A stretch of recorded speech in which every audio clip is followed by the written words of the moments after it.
ஒரு group song performance நம்ம கருப்பறை வச்சுருக்கோம். படிப்பாட்டு இல்லாமல் ஒரு திருவிழாவா, அதனால் ஒரு அருமையான படிப்பாட்டு பாடி கிராமிய மனம் மகிழும் படிப்பாட்டுடன் பெண்கள் மற்றும் குழந்தைகள் உங்களுக்காக உங்களை மகிழ்விக்க வருகிறார்கள். இவர்கள் பத்ரகாளி, கருப்பசாமி, பேச்சியம்மன், மாரியம்மனை போற்றி பாட வருகிறார்கள்.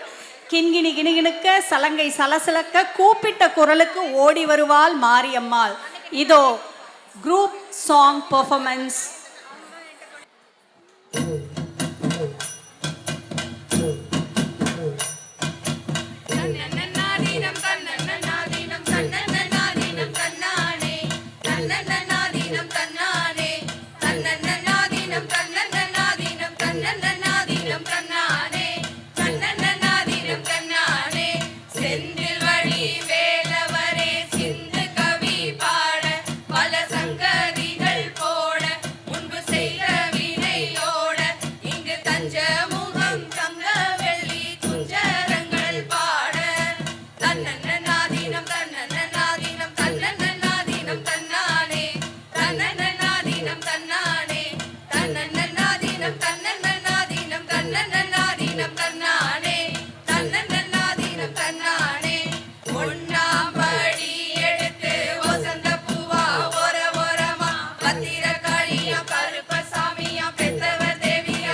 தன்னன்னாதீனம் தன்னன்னாதீனம் தன்னன்னாதீனம் தன்னானே தன்னன்னாதீனம் தன்னானே தன்னன்னாதீனம் தன்னன்னாதீனம் தன்னன்னாதீனம் தன்னானே தன்னன்னாதீனம் தன்னானே. நன்றி நன்றி மக்களே. குயின்லாந்து டெக்சஸ்ல வரவிருக்கும் மகாமாரியம்மன் டெம்பிளுக்கு உங்களால் முடிந்த காணிக்கையை நீங்கள் செலுத்தலாம்.